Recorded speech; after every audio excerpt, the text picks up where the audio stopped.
Salut les Tokuvors, Super Ninja Steel, épisode 18, une simple faute. Alors, cet épisode m'a paru un peu bizarre, donc, parce que principalement il se passe à l'école, quasiment toute l'intégralité de l'épisode se passe à l'école, donc je vais faire ça. Je vais vous raconter toute la partie école qui sert à rien, au scénario principal, et après je passerai au truc Ninja Power Rangeresque et tout ça. En ce qui concerne les développements de personnages, ben j'en ai vu aucun, parce que bon, même Preston, il est juste gentil et voilà, il n'y a pas de remise en question ou quoi que ce soit, donc voilà, je suis assez mitigé pour cet épisode, parce que toute la partie en classe ne sert à rien, ne fait pas avancer l'histoire, et ne creuse pas vraiment les personnages, et la partie ninja, elle est sympa, mais c'est de la surface en fait, voilà. Donc on commence l'épisode avec le club de magie, hein, où il y a Preston, bien évidemment, vu que c'est un magicien. Il y a aussi Victor et Monty. Monty va hypnotiser Victor, et étonnamment ça marche. Waouh.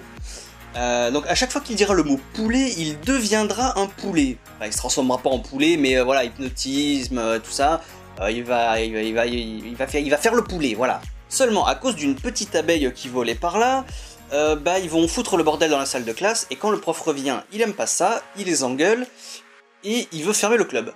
À ce moment-là, Preston veut endormir l'abeille, hein, il va lui jeter un sort pour endormir l'abeille, sauf que le sort va toucher le prof, donc c'est le prof qui va s'endormir. Pile à ce moment-là, il y a la principale du lycée qui arrive, et qui voit le prof en train de dormir, c'est donc inacceptable pour un professeur, et elle le renvoie.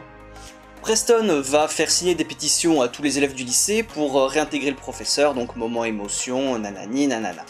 Voyant que la principale refuse, ils vont monter un plan ninja pour faire réaliser à la prof que ce n'est qu'une simple petite erreur, que ça méritait peut-être pas un renvoi et tout ça. Bien que si, quand même, si un prof s'endort vraiment dans sa salle de classe, un petit peu motif à renvoi, mais bon. Donc il monte tout un plan ninja pour faire s'endormir la principale au travail, donc, même si c'est pas vraiment au travail puisque c'est en fin de journée. Et le prof doit lui ramener ses clés, hein, qu'ils ont habilement subtilisées quelques secondes plus tôt, et le prof s'aperçoit que la principale dort au travail, et c'est là qu'il a remise en question de la principale. Ah oui, j'aurais peut-être pas dû être aussi sévère avec vous, donc je vous réintègre. Voilà. Donc ça, c'est le plot de base, je dirais, de l'épisode, qui dure très très longtemps. Je me suis même un petit peu fait chier à le regarder, hein, je vous avoue. Ça sert pas le scénario principal. À la rigueur, la remise en question de personnages, c'est pour la principale du lycée. On s'en fout un peu, donc voilà. J'ai l'impression qu'ils voulaient combler, donc ils ont mis tout ça, parce que voilà. Bon, voilà. Donc ça sert à rien au scénario principal, donc c'est fait, on peut passer. On va rentrer dans le vif du sujet avec la partie Ninja, Power Ranger et tout ça. Donc, on voit que nos héros s'entraînent à la technique de la barrière des 5 éléments. C'est-à-dire qu'en fusionnant 5 éléments, ils peuvent créer un dôme de protection ou d'emprisonnement, hein, ça dépend dans quel sens on veut l'utiliser. Pour soit emprisonner quelqu'un dedans, soit pour protéger, enfin pour se protéger eux-mêmes s'ils sont à l'intérieur du dôme. En parallèle à ça, on découvre enfin le petit secret de Tinamon. Hein. C'est en fait, comme dans les Ninja, Tinamon est en fait quelqu'un de très petit qui pilote un robot. Et il n'a qu'un rêve, c'est de devenir grand. Je te comprends, Tinamon. Alors si j'ai bien compris, à partir de maintenant, le truc qui va se passer jusqu'à la fin, c'est que Odious veut laver le cerveau de tout le monde. Sauf qu'elle a juste un petit pistolet qui peut laver le cerveau, donc elle ordonne à Tinamon d'aller l'essayer sur Mick. Donc elle veut laver le cerveau de Mick, hein, ce que Tinamon va réussir, mais on saura pourquoi à la fin. Pendant ce temps, Brax va attaquer, donc les Rangers vont se battre contre lui, essayer leur barrière et tout, sauf que l'étoile rouge de Brody va se faire endommager. Donc ils vont essayer de la réparer, hein, ce qui réussira quelques instants plus tard, sauf que, les gars, il y a un gros problème de temporalité. Lors de l'épisode 9, où on a vu que les étoiles prenaient extrêmement longtemps à réparer, là vous dites pareil.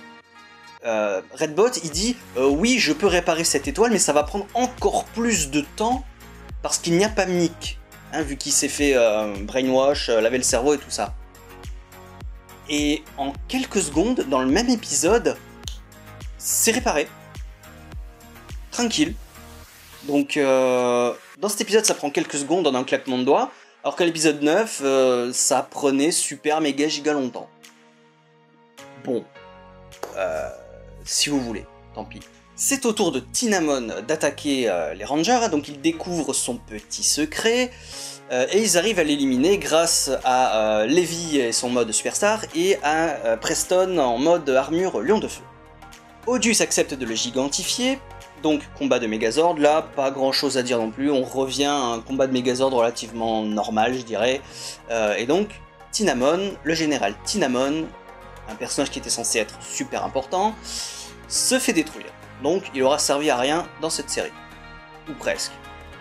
De retour au garage, dans la base des Power Rangers, ils reçoivent une communication de Mick qui leur dit que ses parents sont malades, et qu'il doit donc retourner dans la galaxie du Lion.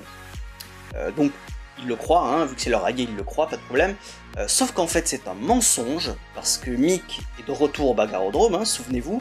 Dans l'épisode 1, on voyait que Mick et Brody, vu que Brody s'était fait kidnapper par Galvanax, ils étaient tous les deux sur le Bagarodrome, c'est là qu'ils se sont rencontrés.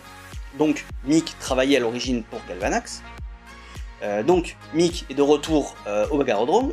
Le plot maintenant, ça va être que Odious veut laver le cerveau de tout le monde, sauf que son petit pistolet n'est pas assez puissant. Donc, elle demande à Mick de construire un satellite qui va englober le rayon sur toute la planète. Voilà. Alors, comme moyen de domination du monde, pourquoi pas? Sauf que ta domination du monde, elle tient à un morceau de technologie, et si ce morceau de technologie est détruit, c'est fini. Voilà. Bon. Je vois pas trop où ça peut aller tout ça, hein, mais bon, au moins ça prépare les événements qu'il va y avoir dans les 2 derniers épisodes. Grosso modo, comme je vous l'ai dit, c'est pas cet épisode-là, c'était moitié-moitié, ou plutôt 3/4, plutôt que moitié-moitié. On se fait un petit peu chier avec le plot au lycée, le prof, le magicien et tout ça. Sinon, le truc ninja, bof aussi en fait. Parce que mis à part le lavage de cerveau de Mick, combat normal, élimination d'un monstre normal, combat de Megazord normal aussi, c'est banal. Voilà, le seul truc que ça a servi, ça a été le lavage de cerveau de Mick qui est maintenant de retour avec Odious. Donc, j'espère que les 2 derniers épisodes vont être très très bien. Hein. Alors, est-ce qu'ils vont nous faire le coup d'un Ranger rouge maléfique? Parce que dans Ninja, attention, spoiler, si vous n'avez pas vu Ninja, dans le film Ninja vs Tokyo, on voit un Ranger rouge maléfique. Donc, est-ce qu'avec Mick, il pourrait faire ça? J'aimerais bien. Franchement, ouais, vu que Mick a été un Ranger rouge secondaire à la fin de la première saison, j'adorerais qu'il redevienne un Ranger rouge, mais maléfique, hein, vu qu'il s'est fait laver le cerveau.